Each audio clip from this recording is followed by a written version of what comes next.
Come on in, sit down, please. Oh, I sound Come on in.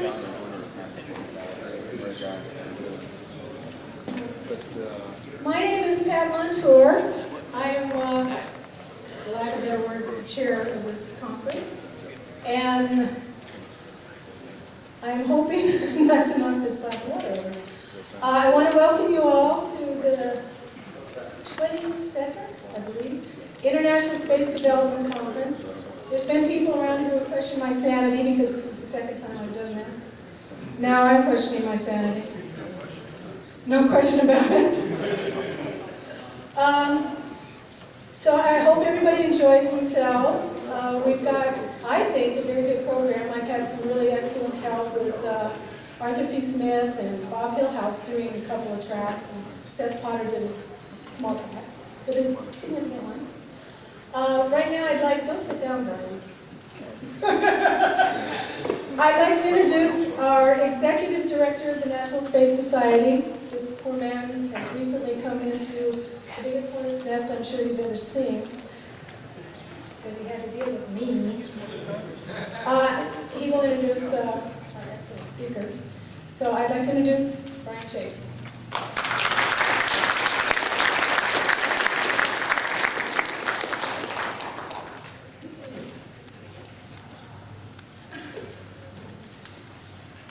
Well, thank you very much, Pat. It is it's a real honor for me to have the position of Executive Director of NSS, and later in the evening I'll be talking a little bit more about where we're going and some of the things that I've got in mind in working with the board and trying to chart a vision for NSS. So it's great to have everybody here. We do have a great speaker to kind of kick off our welcoming ceremony tonight and really our conference. Jill Tarter is here, and we're really grateful that she's able to make it. Many of you may know she's a leader in the search for extraterrestrial intelligence. She heads up the SETI Center at SETI Institute in Mountain View, which is just down the road, and she is a very distinguished member in her field. And we, of course, have a partnership with SETI in promoting some of the work they're doing, and they have a lot of exciting things that are going on in the search for extraterrestrial life. And Joe, we're awfully pleased to have you here, so please come up here and give us an update.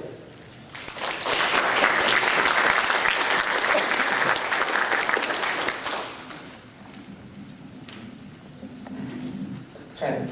Okay, thank you very much for inviting me to come and talk this evening, and I'm only sorry that I can't stay around for a few more days, because looking through the program, some of my favorite people are here speaking, and I'm going to miss them, but you won't. So I hope that you have a really good conference, and I see every indication that you should. So I'm going to talk to you tonight a bit about what's the reality of the search for extraterrestrial intelligence research versus what Hollywood and some of our media think it to be.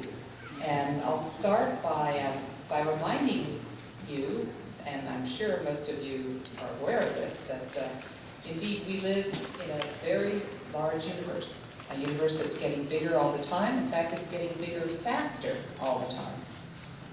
But if, like me, you're interested in the question about whether there's other intelligent life in the universe, you have to not just be thinking about the hundreds of billions of galaxies in the universe, but you have to be thinking about the hundreds of billions of stars within each one of those galaxies.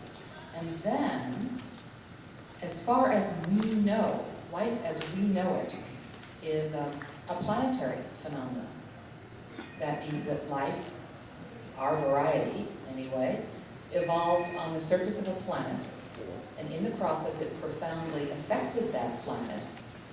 And likewise, life has been profoundly affected by the planet. And so when you're thinking about life somewhere else, you're actually thinking about planets somewhere else.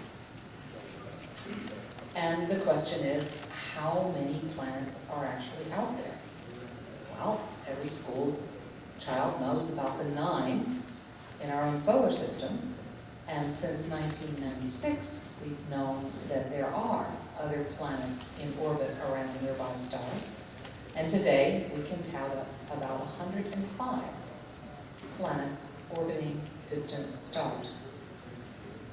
But because of an observational bias, the solar systems that we have found to date are not very much at all like our own. Given the instrumental techniques we have at our disposal today, the planets that we find most easily are giant planets in short period orbits. And indeed, that's what we found. We've found planets far more massive than Jupiter in orbits that are far smaller than Mercury's orbit. And that was a surprise to many theorists who expected that other solar systems would be like our own, with small rocky planets in close and large gas giants outside. Our theorists are very fleet of foot, and we've used these new data to understand something more profound about the whole process of the formation of a planetary system.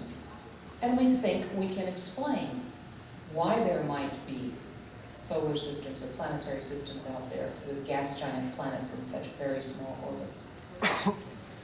But to date, this is about as close, the 55 Camphrey system, as we can come to our own. Now, we expect that there are terrestrial planets in 1 year periods, or in periods within a habitable zone within their own planetary systems. But we don't yet have the data. That's going to change, if not before, then when a spacecraft called Kepler launches in 2007 to stare at 100,000 stars in one region of the sky continuously for 4 years, and to look for trances, to look for those events where the light from the star dims very, very slightly. If it's the Earth and the Sun, it would be apart in 100,000. But staring at these 100,000 stars continuously, looking for those very small transit events. In fact, Kepler ought to be able to tell us what is the demographics. How frequently do we find terrestrial type planets around stars of various spectral types? So that's what we have to look forward to. We can't say absolutely for sure we won't know anything about terrestrial planets until Kepler launches, because there is a possibility of detecting them with gravitational microlensing. That's a little unsatisfactory because you can never follow up, and it's also a non-unique solution. But indeed, we may have a good enough case in the near future to be able to say something about terrestrial planets. So for the moment, the answer is we know one nice blue, pale blue dot, but we think it's probably one among billions. And that is something that I'm very much looking forward to nailing down, to actually knowing what the statistics of terrestrial type planets are. Now, about this one planet, we can say something that's pretty spectacular, which is that life began on the surface of this planet, essentially in the blink of a cosmic eye. Right? Solar system started to form 4.5 billion years ago. It was about 4 billion years ago before we had a cool enough, quiescent enough surface on the planet Earth to have a liquid ocean. And yet we can find chemical fossil evidence of life in the carbon isotopic ratios of some very old rocks, all the way back to 3.9 billion years. And when I was a graduate student, this was the story that we tried to tell, to explain it, which was that the early atmosphere of the Earth was highly reducing. It was made of things like ammonia and methane, and that if you put energy in form of lightning or energy from volcanic eruptions, these molecules would form together into larger and larger organic species. The famous Miller-Urey experiment produced amino acids in a closed environment that was supposed to mimic the early Earth. And so we thought perhaps in the atmosphere, or maybe at the interface between the oceans and the land, you would find that you had chemistry getting more and more complex until it finally became biology. But today, the story is still open. We still don't have an answer for where life started, how to turn chemistry into biology, but we're looking in different places now. This is a black smoker that's at the bottom of the ocean, a place where the ocean floor is spreading apart. You're getting an upwelling of magma, hot magma from within the crust, and it's very nutrient rich. And now if you pose a different kind of metabolism for early life, one that's based on sulfur and iron, in fact you can begin to make a quite compelling story that perhaps this is where life got started. Or maybe it got started somewhere else, but given the fact that until 3.5 billion years ago, the Earth was still getting pummeled, really, really trashed, with very large impacts from very large pieces of rock left over from forming the early solar system. And we can see that in the cratering history on the moon. So life started 3.9 billion years ago, but every once in a while, until 3.5 billion years ago, there was a large enough impact to vaporize the oceans on the Earth, to create this very hot steam rock, vaporized rock and steam atmosphere that would take a while to then rain out. And so maybe the evidence that we see when we look at the molecular chronology of life, that seems to show that some of the oldest life was thermophilic, heat-loving.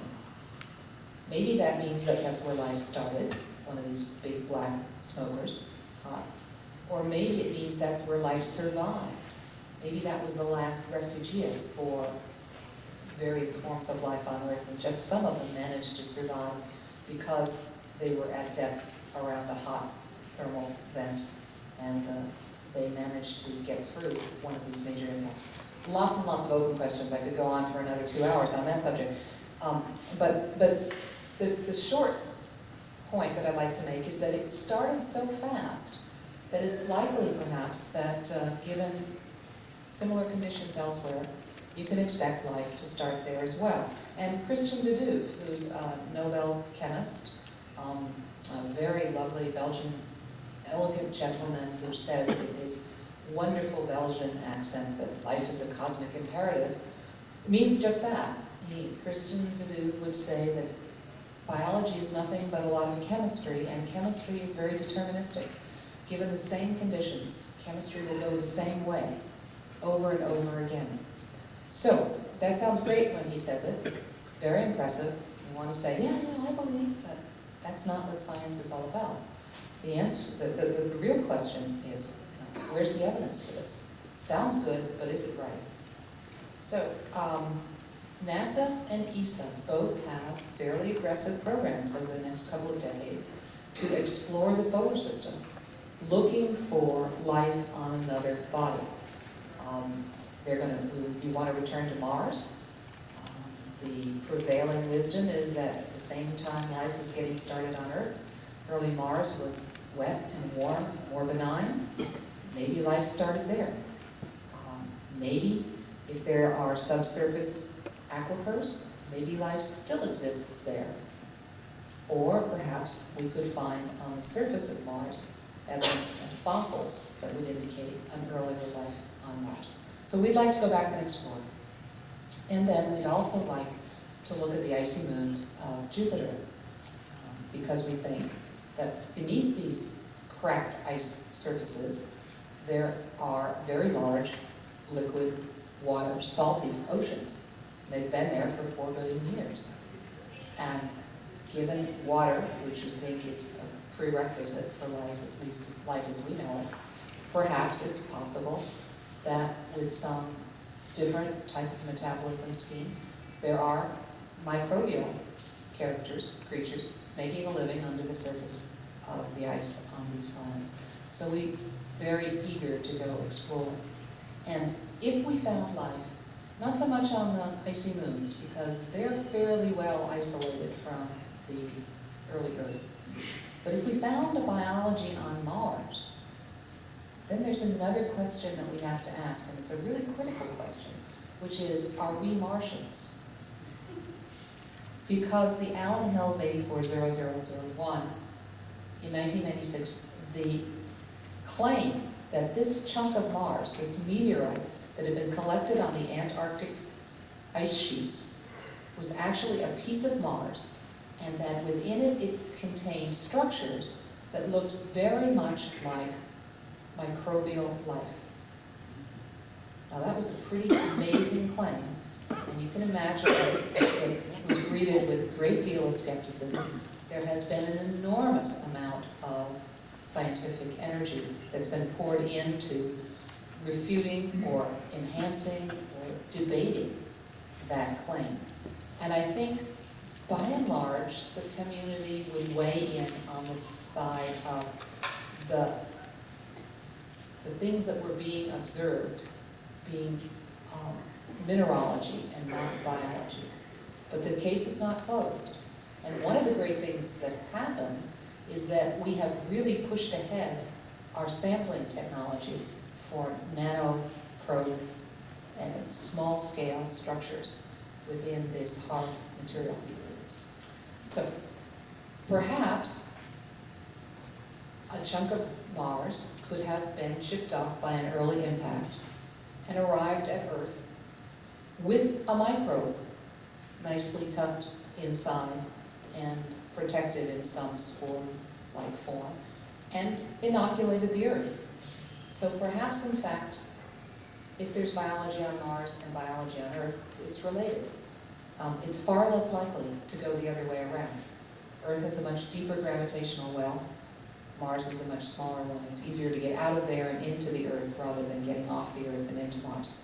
So we need to ask whether the biology, if it's there at all, is the same as ours. Because finding a second genesis, a second site where life started independently in this solar system, will in fact greatly enhance the argument Christian deduces life is a cosmic imperative. So that's a very amazing challenge that we have in front of us. And I know some of you are deeply involved in planning or thinking about actually how we do these explorations. Well, beyond the solar system, we can think about looking for life in the vicinity of some of the nearby stars. And there, what we're really talking about is finding A, habitable planets, and then B, seeing if we can find, associated with those planets, some sort of biosignature that might indicate that life was there. Well, finding a terrestrial planet, I've indicated one way to do it with transits, with Kepler. But if you actually want to try and make a picture, even a single pixel image of a terrestrial planet around a nearby star, it's a really tough job. If you work at optical wavelengths, you have a contrast ratio, the brightness of the planet to the brightness of the star, of 1,000,000,000 to 1. If you go into the infrared, it gets better. It's only 1,000,000 to 1. So you have to find some way to spatially filter out the bright star so that you have a chance of perhaps detecting the very faint reflected starlight that's coming off the planet. And again, both NASA and ESA have aggressive technology development programs for this. In the US, we call it the Terrestrial Planet Finder, TPF, and ESA calls their program Darwin. And these are orbiting interferometers. So there are multiple apertures, and the light or the infrared radiation that's collected by these telescopes is combined in a way that you delay some relative to others, and you can create a null. You can actually block out the light from the primary star. There's an enormous amount of technology development involved in this. And what we will do, if we can do this job at all, is having found a single pixel image of an extrasolar terrestrial planet, we will then focus on that single pixel and integrate it for a very long time. And what we'll try and do is find the absorption lines in the light that originates in the star, passes through the atmosphere of the planet, reflects off the surface and back out through the atmosphere, and in that process may have had some of its energy absorbed at specific frequencies, which are the fingerprints for certain molecular species that might be trace elements of that atmosphere. So finding the planet was hard. Doing this biosignature job is even harder. And we'd like to go looking for something that you'd find in the Earth's atmosphere if you looked from a long distance. You'd find coexisting molecular oxygen and methane. Those are two very reactive gases. Leave them alone and you get carbon dioxide and water. That's happening all the time in the atmosphere. But we still have molecular oxygen and methane because at the base of the atmosphere, on the surface of the planet, we have these really rich biological source functions. We have planets that are photosynthesizing and giving us oxygen. I said planets, plants. Plants are giving us oxygen with photosynthesis. And we've got termites and that ever-popular bovine flatulence producing methane. So because of biology, our atmosphere has a very striking characteristic that the atmosphere of no other planet in the solar system shares. Now, when you think about doing this trip around a distant star, we probably, even 2 decades from now, are not going to be able to find methane and water, methane and oxygen. It's very difficult. But what we may be able to do is find a much broader, easier to locate absorption feature associated with ozone. And then we'll spin. If we find the ozone, we'll spin this long tail about, gee, the planet is at the right distance to have liquid water on its surface, and we don't know any abiological method of producing detectable amounts of ozone under those conditions. So that's going to be our story, and of course the media will say, we found life. And that's probably going to be the correct answer if all of this plays out that way. The ozone detection probably will be a very good indicator of some form of life. But we won't know whether that life is microbes or mathematicians.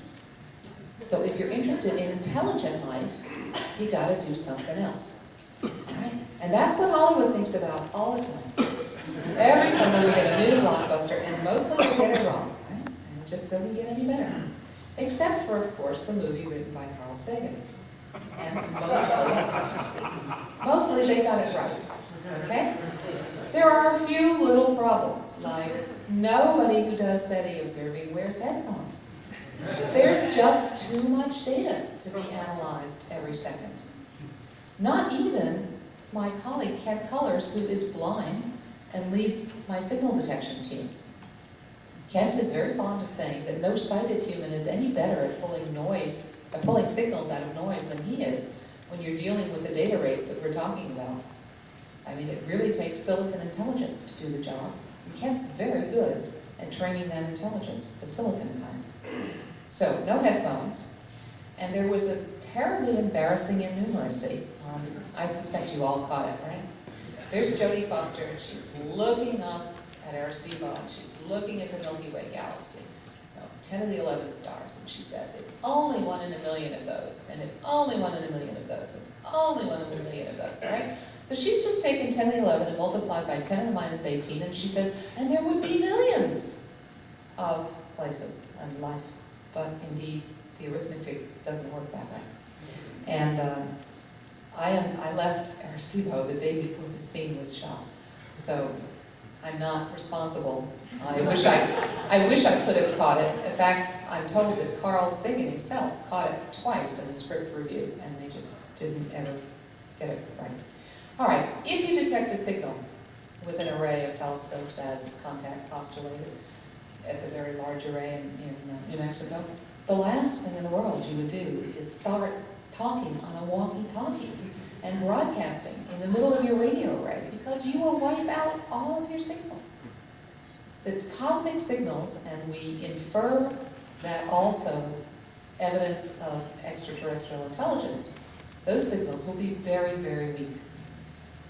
Our technology is very, very strong by contrast. If you take a cell phone, a single cell phone, with a transmitter only much less than a watt, and put it on the moon, 250,000 miles away. That, at the frequency that that cell phone operates, that's the second strongest radio source in the sky. One cell phone on the moon. Radio signals are very weak, and we worry a lot about keeping the pollution down. And lastly, I didn't see anybody drink any champagne in that movie. But I'll tell you, that's the refrigerator that's right off the observing console at Arecibo. And every time we go to observe, we bring a new bottle, because we do plan for success. All right. So, what's the real deal here? We talk about the search for extraterrestrial intelligence. Well, that's a misnomer. We can't find intelligence. I can't find intelligence in Washington. But I certainly can't find it over interstellar distances. The only thing with our current technology we could hope to do is find some manifestation of their technology that we can sense remotely over these vast distances. So we really should call this a search, SETT, right, SET, but it, SETI's been around for a long time. It's got brand recognition. They're not going to change that anytime soon. So this is just a little bit of truth in advertising. What we do is we try and look and listen for evidence of someone else's technology. And what technologies we look for is determined by our own, which inevitably, if there are other technologies that are detectable in the Milky Way galaxy, they're going to be a lot older than ours. It couldn't be any more primitive or they wouldn't be detectable. They might not be there at all because technologies destroy themselves in a very short period of time. But if they're there, they're probably older and have capabilities that we could probably not even guess at. So what we do is use our own technology to calibrate our experiment. Since we're the dumbest guys around, we say, what would it take to detect an analog of 20th century Earth anywhere in the Milky Way galaxy? How sensitive would your receivers have to be? How long would you have to look? How would you do that search? And then, if you make such a search and survey the galaxy, then a null result becomes significant. You can make some reasonably strong statement from your null result, because you can say, well, gee, I mean, there aren't even anything as primitive as terrestrial 20th, 21st century technologies out there. And this is, we do admit that they might have technologies that are totally unlike our own, and they're doing something completely different. They're using zeta waves or something for their own purposes. And we haven't a clue what those are. We have no way of detecting them. So this statement is based on, well, there's nothing we can do about that except stay around long enough to get smart enough to discover whatever their technology is. And the fact that if the beacon is intentional, it will probably be gauged at the dummies like us. It will probably be using very detectable primitive technology for deliberate beacons, so that an emerging technology will be able to detect it early on. All right, well, not only has Hollywood been bitten by this search for extraterrestrial intelligent bug, but NASA, which used to have a very excellent SETI program until funding was terminated by Congress in 1993, is once again coming around to embrace SETI. There is this fantastic, wonderful new interdisciplinary field of science called astrobiology. We used to call it cosmic evolution back in my day, but it's now real, and it has money, it has new money. It's attracting some of the best and brightest of our students, and it's a really exciting discipline. And they have published a couple of roadmaps, but the one they published this spring actually had a goal, number 7. It talked about looking for biosignatures.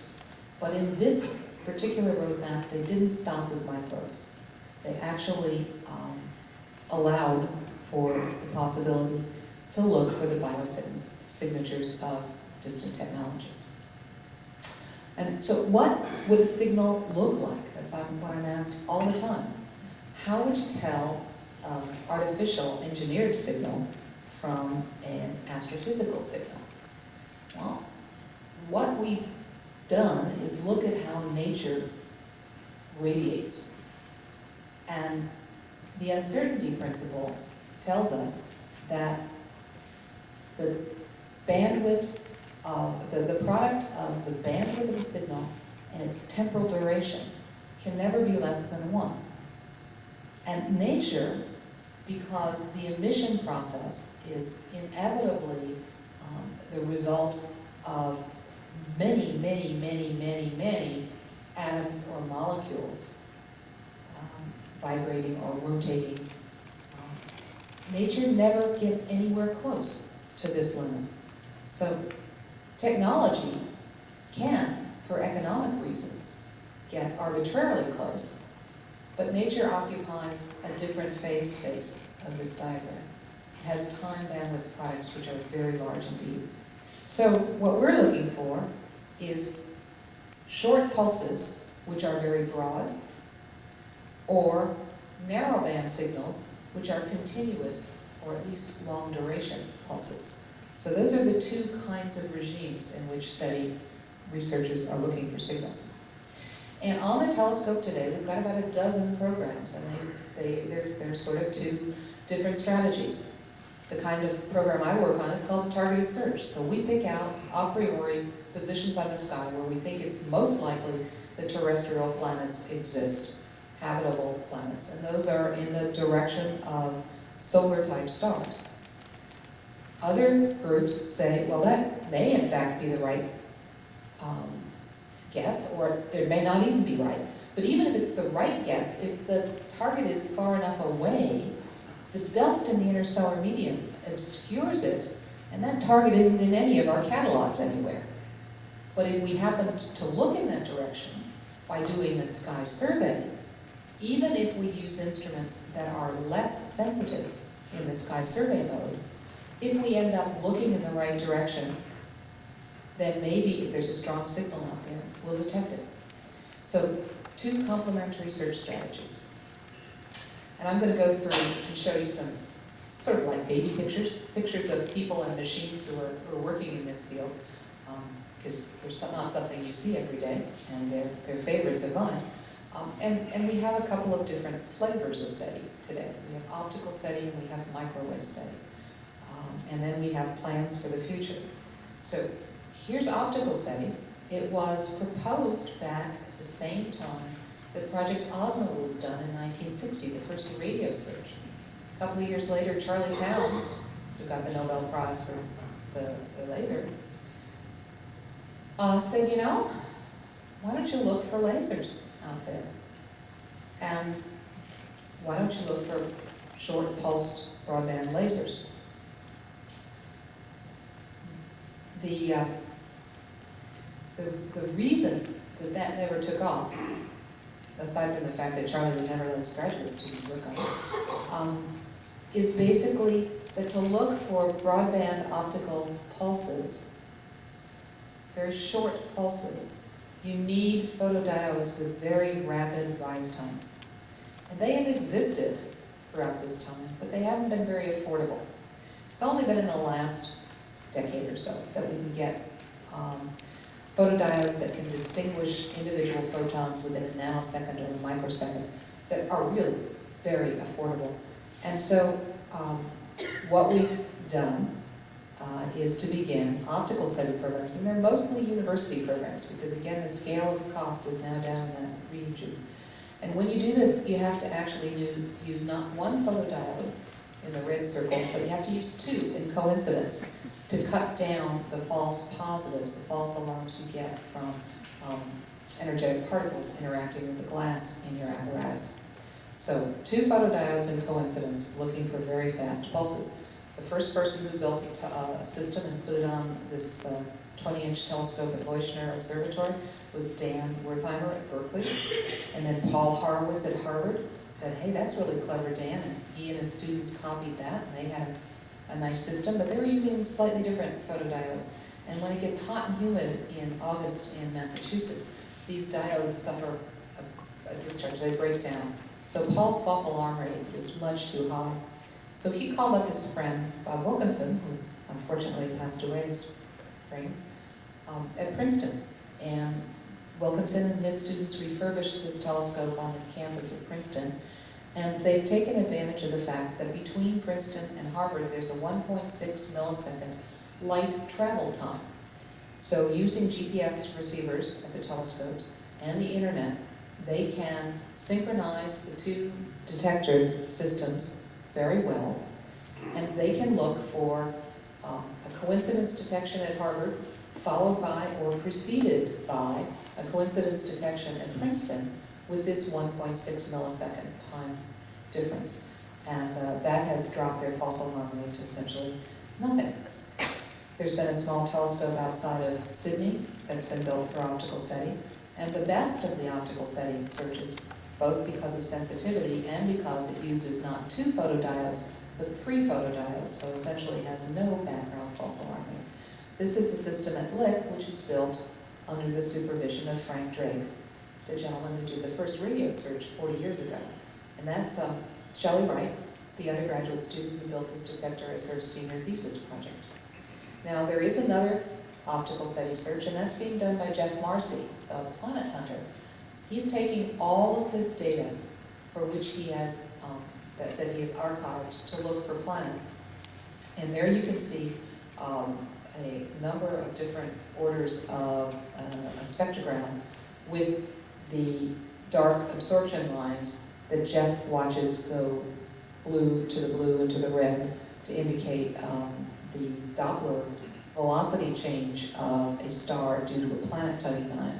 But Jeff's gone through and reanalyzed this now, not for short pulses, but for continuous lasers, which are powerful enough to give a signal that is stronger than the fluctuations in the spectrum.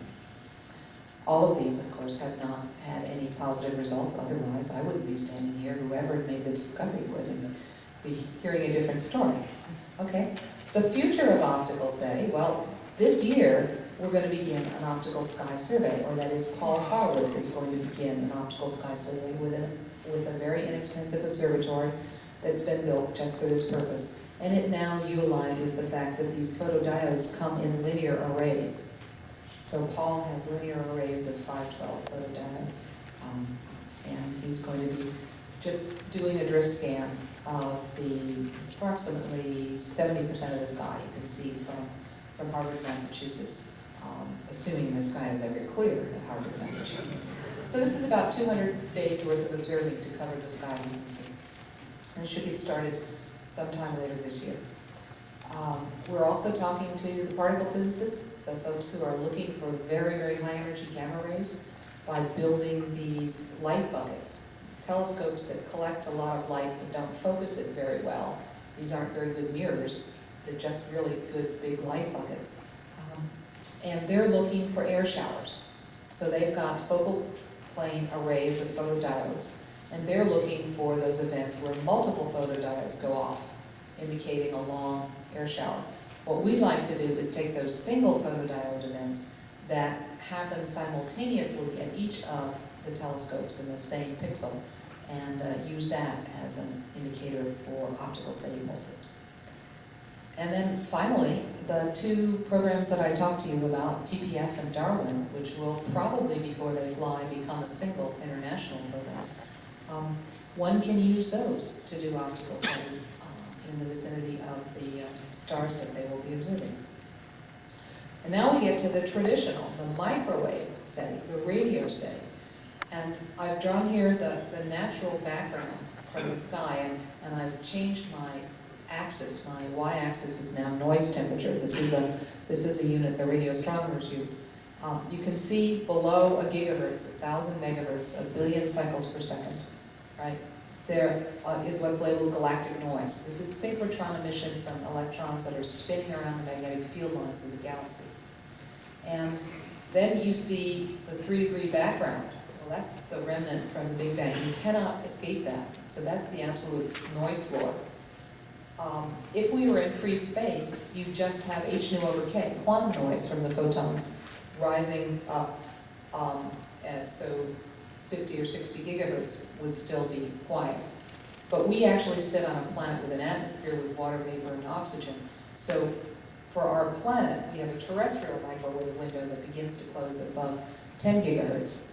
So this 1 to 10 gigahertz, this terrestrial microwave window, is the kind of frequency range that we're all trying to search through. Because for any extraterrestrial transmitter, it takes less transmitter power to make a detectable signal when you work where the background noise is lowest. Okay, so what's happening there? There's a sky survey called Serendip 4 that's being run by Dan Wertheimer and David Anderson. This piggybacks on the world's largest telescope at Arecibo. And I suspect somebody in the room probably runs SETI at home as a screensaver. Do any of you? Oh, good. I always hate, someday I'm going to say this and nobody's going to raise their hand. But it's not very likely because 4 million people around the world have downloaded this screensaver. And what Dan and David are able to do is take 2% of the data that's collected by Serendip and put it on tape, ship it back to Berkeley, cut it up into work packets, send it out to the world as the most successful experiment in distributed computing that's ever been done. And people use their own CPU cycles to look for signals, send the detected signals back to Berkeley, where most of them are thrown away because they're known interference, but there are sometimes remnant signals that get followed up on. Okay, Paul Horowitz has a sky survey at Harvard. It's called Beta. That's the way the telescope looked on a good day. Unfortunately, after the wind picked it up and dropped it on the ground, it has a few extra features that are still being straightened out. It will get back on the telescope, we hope, before the end of the year. But indeed, Paul's gotten so excited by optical SETI that the repairing of the system is going kind of slowly. There's a clone of that system running a sky survey in Argentina, and the most sensitive sky survey in the southern hemisphere is being done on the 64-meter telescope at Parkes in New South Wales. It's using 2 of the 13 beams in a focal plane array. You can see them down there. They look like, big milking machine, the big brass milking machines. Well, they're actually taller than I am. They sit at the focus of the telescope.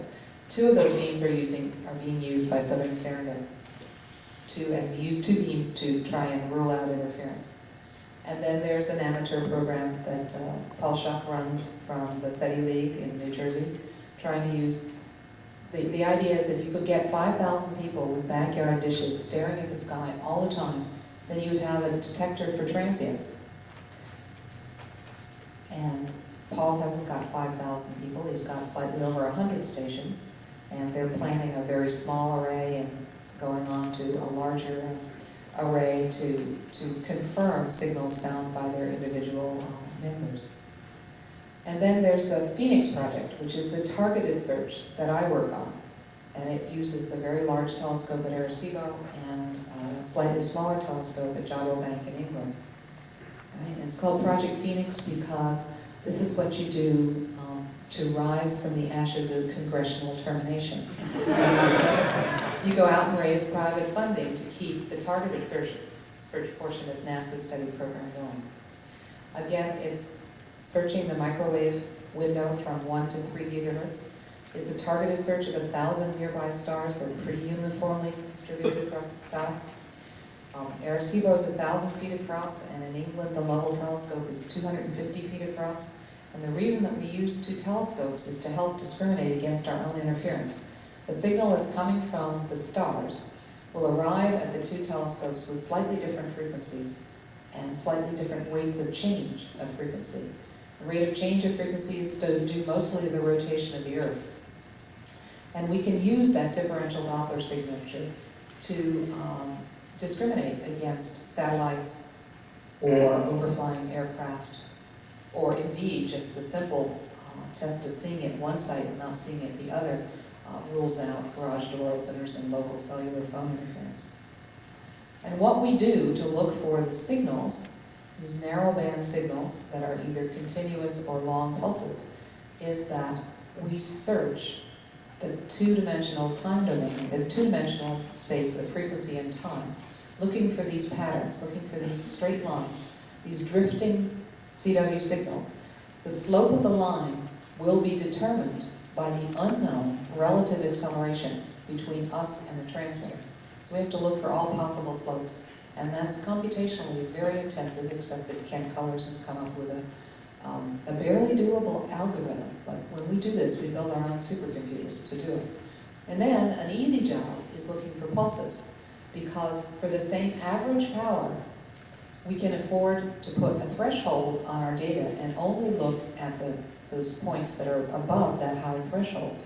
And then with that sparse data field, computationally, it's very easy to look at any point, any other point, and look to see if there's something in the middle, and then if that's part of an equally spaced time train.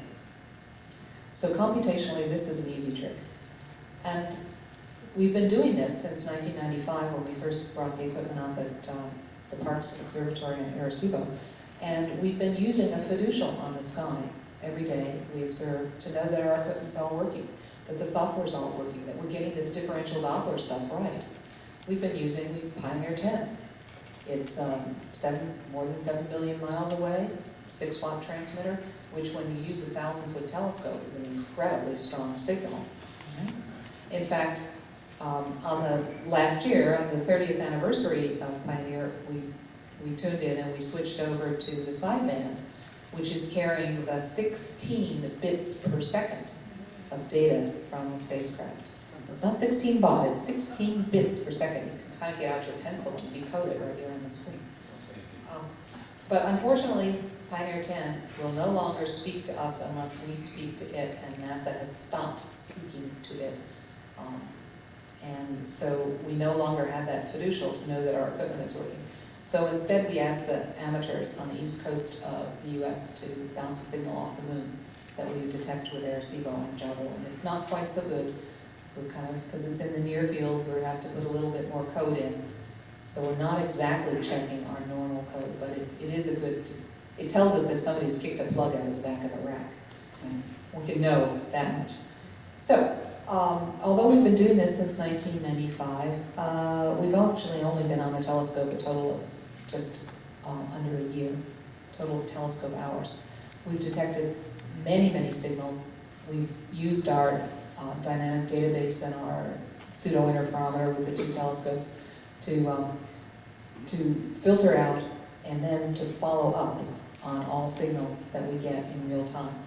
So we don't have any unknowns. We don't have anything that, well, gee, I wonder what that was, because we followed up on every signal that has continued to pass our tests until we, unfortunately, in each case, were able to show that it was not of extraterrestrial origin. And the kind of signal limit we can set, well, we can't see the power in leakage radio and television signals. That's a nice science fiction, often used in the media. Those are too weak for us to find, even with the big telescope at Arecibo. But we have no problem detecting the kind of radar power signals that we generate all the time, out to a distance of 155 light years, which is our most distant target.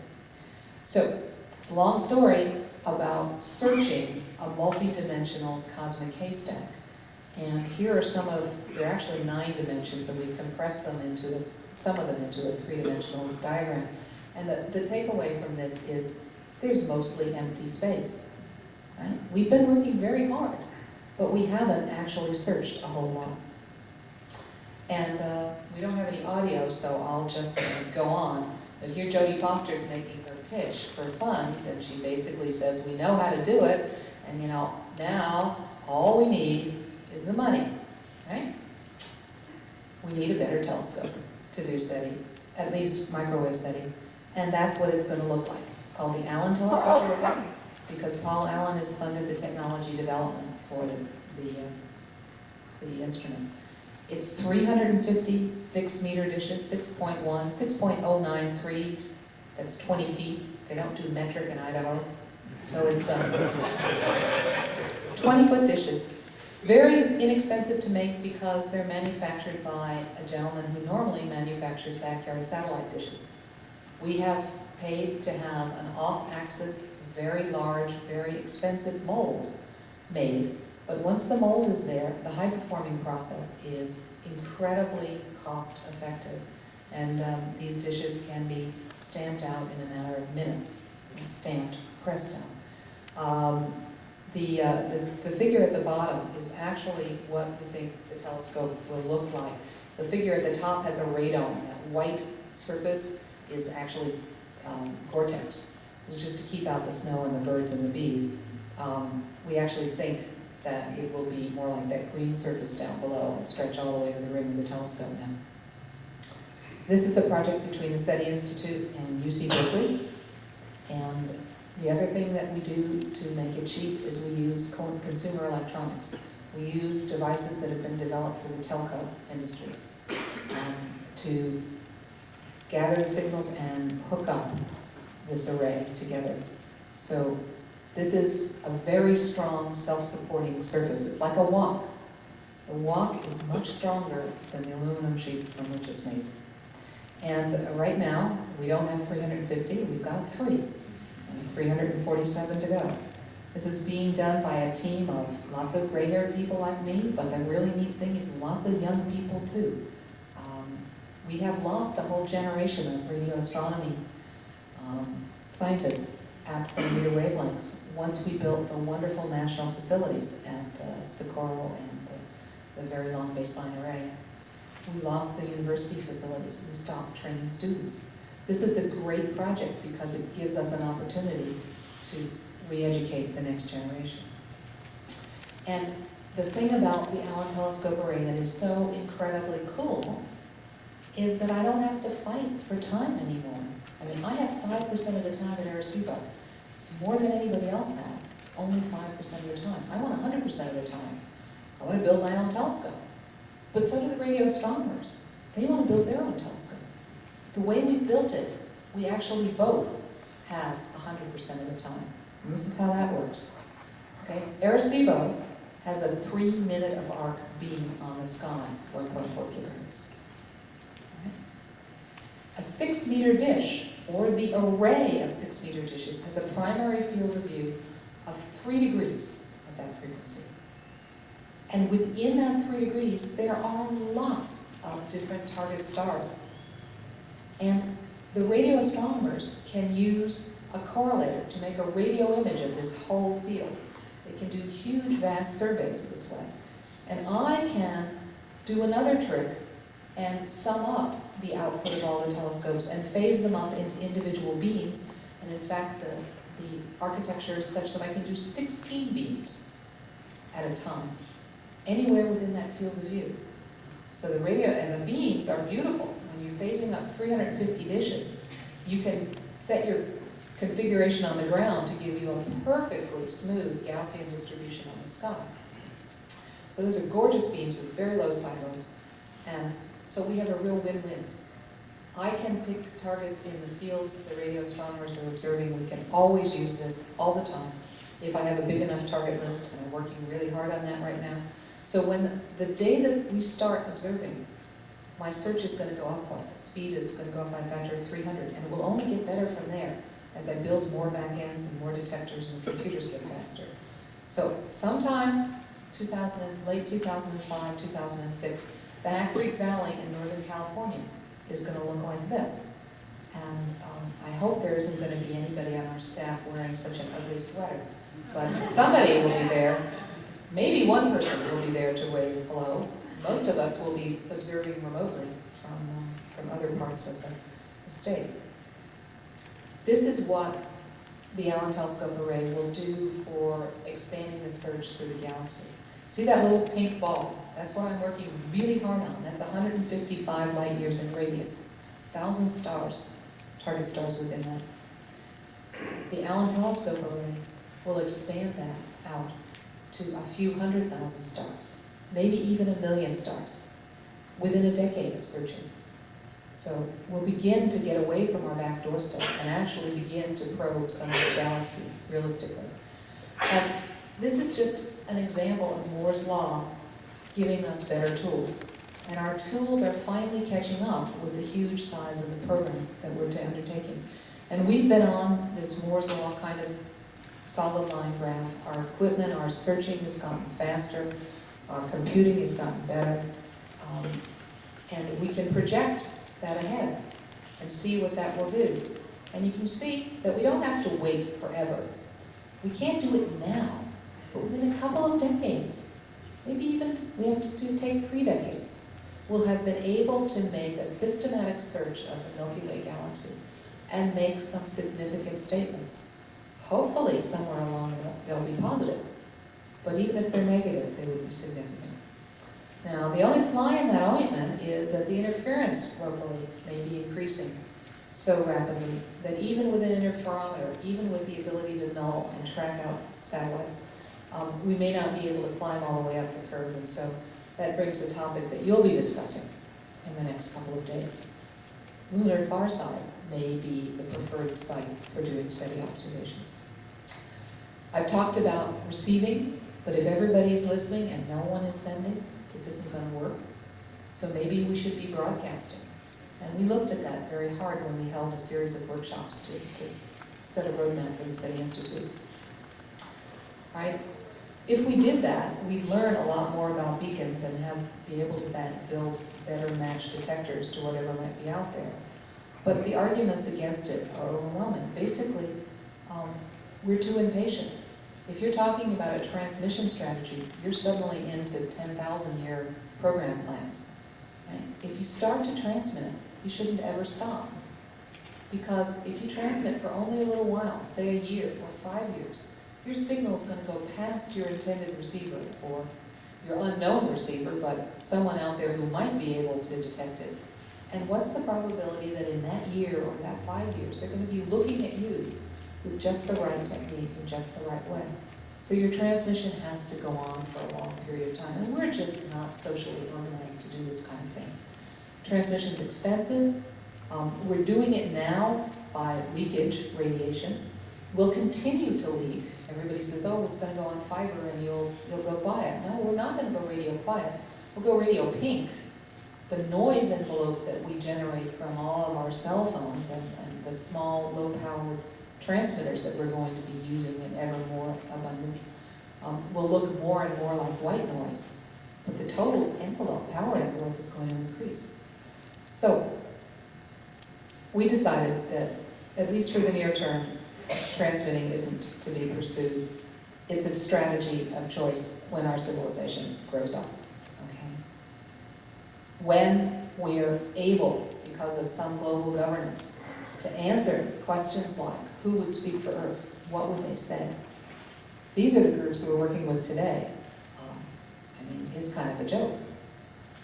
Are you going to listen to the United Nations Committee on the Peaceful Use of Outer Space if they should ever, in their glacial deliberation, get around to saying something about what you should say and whether you should say it? But it's a start. It's recognizing that this isn't a global issue. Shouldn't be decided by a group of nerdy scientists, but should be debated. So I'll stop now with just one more thought, and that's, I actually don't know whether SETI will succeed, because I don't know the answer to the question, are we alone? That's why it's science and not religion, because we are trying to do an experiment to answer the question. But I think the best thing that can be said about SETI is what was the last sentence in the first refereed published paper on the topic in 1959. Probability of success is difficult to estimate, but if we never search, the chance of success is 0. So I invite you to stay tuned, because we're going to keep searching, and if you want more information, that's where you can get it. Thank you.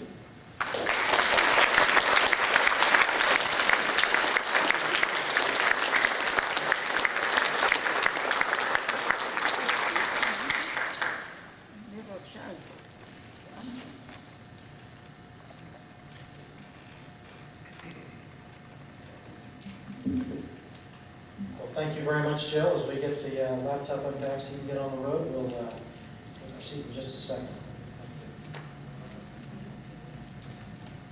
Well, very good. We do have, she's able to stay just for a moment for questions, so if we have a couple of questions in the audience. I have a question about, is there any uniform policy among the various groups that are doing this about how any positive results are being handled for the announcement or the release or distribution? I mean, is there a uniformity opinion, or has there been an effort to reach some kind of uniformity? There's certainly been an effort, but you know, we're dealing with scientists here. We have what we call a post-detection protocol, circulated by the International Institute of Astronautics, actually, and to all the SETI groups around the world. And it's totally a voluntary document, and almost all of them have signed it. And basically it says reasonable things like, hey, you know, don't make any announcement until you've really checked out your data. You know, hoaxes would be embarrassing. You don't want to cry wolf here. But once you have what you really think is a good signal, good candidate, by all means tell the world, because the signal is the property of humankind, not any group or any country. But then there's this item 8, which says that the people who sign this agree not to transmit a reply until there is some global consensus on the issue. Now, that's great. We did it. I was part of it. We circulated it. We got it signed. Freeman Dyson says to me, you know, Jill, get real. The minute you announce this, anybody can get their hands on any kind of a transmitter is going to start screaming as loud as they can, as often as they can. And he said there's be just this huge cacophony, and you're not going to be able to stop it. Your nice words don't have any impact. And he said, and you know what? That's probably the best characterization of Earth in the 21st century you could send it.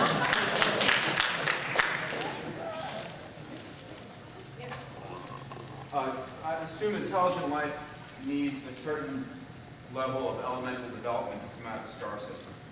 So early stars were too light on the elements, and Earth, obviously, 5 billion years ago, 10 billion years into our universe, was heavy enough elements. Do we have any, maybe it's the wrong person to ask here, but how far into our universe's lifetime do we think stars are mature enough to form life? And so how old might the oldest civilizations be? Okay, we're finding that galaxies formed much earlier than we thought they did. Okay, we're finding that galaxies formed within the first billion years, began forming. Our galaxy is about 10 billion years old in a 13.7, that's the number today, year-old universe. So, and we're now seeing, it's beginning to look like, right, open questions, that there may have been preceding galaxy formation, massive stars, supermassive stars that went through their nucleosynthesis really quickly. And indeed, the galaxies were not totally devoid of metals to start with. We're finding some of the globular clusters have surprising metal abundances, and we're not sure whether that's because of mergers of galaxies or whether in fact there was this precursor star formation. But, you know, I'd certainly, we sort of arbitrarily, when picking stellar targets, say we're not interested in stars that are less than 3 billion years old, because we don't think that there's necessarily been enough time for evolution to produce a technology. But that gives you still quite a lot of range within the galaxy. So your answer to the earliest would be what? Oh, I would say within a couple of billion years of the origin of the universe, you could have enough metals around and habitable planets. And if that's all it takes, then maybe it got started then, but who knows what else might have been required. Yeah. You haven't found extraterrestrial intelligence, but has this work produced any discoveries? We have, in fact, found a couple of astronomically interesting objects, and we have, at the various observatories, we've stayed around for extra time and allowed the equipment to be used by astronomers who propose, because we, relative to astronomical instruments, we have quite a wideband system with very high resolution, and so it has been used a couple of times. to do standard science with good results, but nothing unusual. However, I did publish a paper back in 1980 Martin Harwood wrote this great book called Cosmic Discoveries, where he looked at the multidimensional phase space of the observable universe, and he said, in this parameter you can go from here to here, and this variable from here to here, and this is the universe that we can observe with electromagnetic radiation. And then he went on to look at the Class A phenomena, the unusual events that we know about in the universe, unusual things that differ on some parameter scale by a factor of 1,000 from anything else. And the multiple times they were detected and how they were detected in different ways. And it's possible by doing Poisson statistics to say, okay, well, SETI is actually looking at a phase space that Martin doesn't think is going to be populated by astrophysics, because we're looking at that very, very narrow frequency dimensions. So the fractional frequencies of part in 10 to the 9, where you don't think you're going to get coherent emission from astrophysical sources. That's why we're looking there, right? We're looking to find technology. Nevertheless, you can count up the phase cells that we're exploring and compare it to the total. And if you make some ridiculous assumption about all phase cells are equally probable of having something interesting, there's a 20% chance we might find something we didn't expect. With the Allen telescope array, I'm pretty sure we will find something astronomically very unexpected, because it is such a unique instrument. For surveys, it's going to be thousands of times faster than Arecibo. It's going to have characteristics that no other telescope has had. And when we've done that, when we've built a new telescope that opens up a new domain, we of course argue for funds on the basis of the questions it will answer. But we have a great historical tradition of being surprised by something we didn't expect. So the Allen telescope array, I think, has a good chance of showing us something completely different. Okay. Am I correct to say that when your studies of SETI, you're looking more for the noise of technology rather than somebody sending out a broadcast? Because if they had the same attitude about broadcast as they heard here, then nobody's going to say anything. Right. Yeah, we're actually, the easiest thing to find is beacons rather than leakage. I mean, there's more energy, there's more power in them. If somebody's trying to get a signal to you, they've done the job. And that was the conclusion that we came to was that we're too young to transmit. But we're really trying to play this game with long-lived technological civilizations, if there's anybody out there, if anybody survives.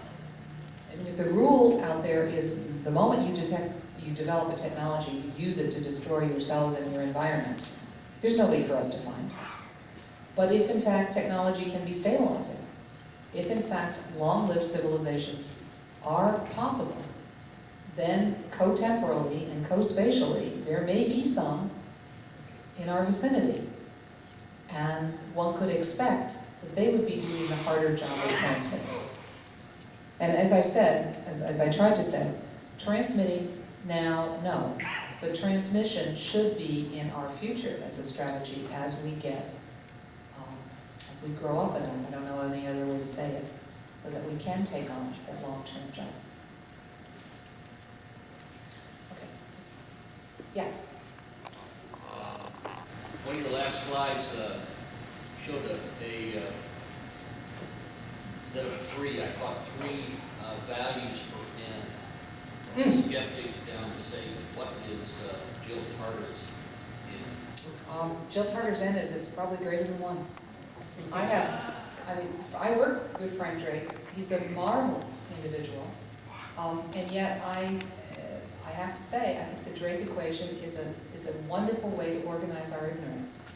And it's not it's not a tool you can use for calculation. There's just so much we don't know. So much it's probably also not possible to know just examining our example of 1. That's why it's so nice to think about finding number 2. Lots of different possibilities. I actually have to catch a plane, I'm sorry, so I'm going to say goodbye.